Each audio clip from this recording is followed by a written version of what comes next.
6 এপ্রিলের মধ্যে উচ্চ আদালতে হাইকোর্ট বিভাগে এই তদন্ত রিপোর্ট সাবমিট করবে।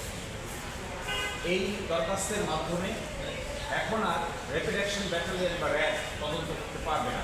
তদন্ত করবে আদেশটি পাওয়ার পরে মিনিস্ট্রি অফ হোমের পক্ষ থেকে উচ্চ পর্যায়ের একটি টাস্ক ফোর্স কমিটি এবং তারা অভিজ্ঞ কর্মকর্তাদের সমন্বয়ে গঠিত হবেন।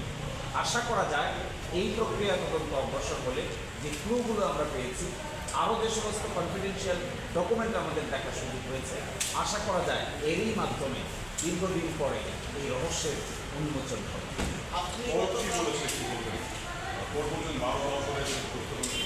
কোর্ট বলেছেন এটা শুধু পরিবারের জন্যই দুঃখজনক নয়, 12 বছর ধরে একটি মামলার তদন্ত শেষ করা যায় না, এটি জাতির জন্যই দুঃখজনক, বিচার ব্যবস্থার জন্য এটি শকিং, শব্দটা বলেছেন শকিং, অর্থাৎ এটি এমন দুঃখজনক যে মানুষের অনুভূতিকে আঘাত দেয়।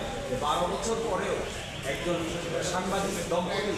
সাংবাদিক দম্পতির হত্যা করা হলো তাদের বাসায়, এমন নির্মম হত্যাকাণ্ড, কিন্তু তার কোনো রহস্য উদ্ঘাটন করতে পারেনি।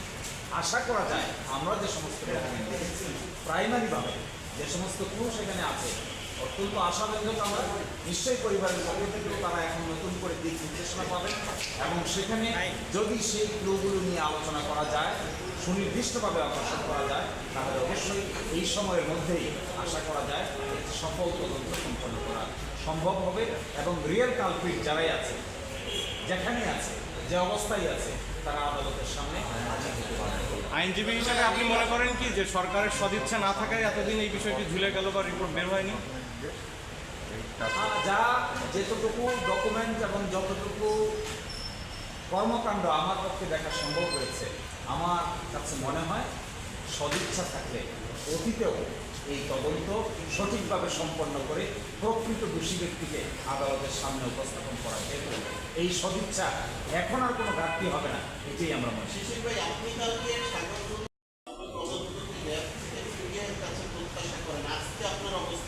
আমার অবস্থান হলো র্যাব থেকে পিবিআই টাস্ক ফোর্স মানে হলো এখানে পিবিআইও থাকতে পারবে, আরও অন্যান্য গুরুত্বপূর্ণ ব্যক্তিগত থাকতে পারবে, এটি টাস্ক ফোর্স। এই জন্য কিন্তু আমরা চাই পিবিআই থাকুক, আরও অন্যান্য যে গুরুত্বপূর্ণ ব্যক্তিবর্গ যাদের অভিজ্ঞতা আছে সিআইডি থাকুক এবং আরও সরকারের যে সমস্ত এজেন্সি আছে তারাও থাকুক, সম্মিলিতভাবে টাস্ক ফোর্স গঠন হোক, তাহলেই ইনভেস্টিগেশনটা ক্রেডিবল হবে। আমার অবস্থান হলো অবশ্যই আমি আজকের আদেশকে স্বাগত।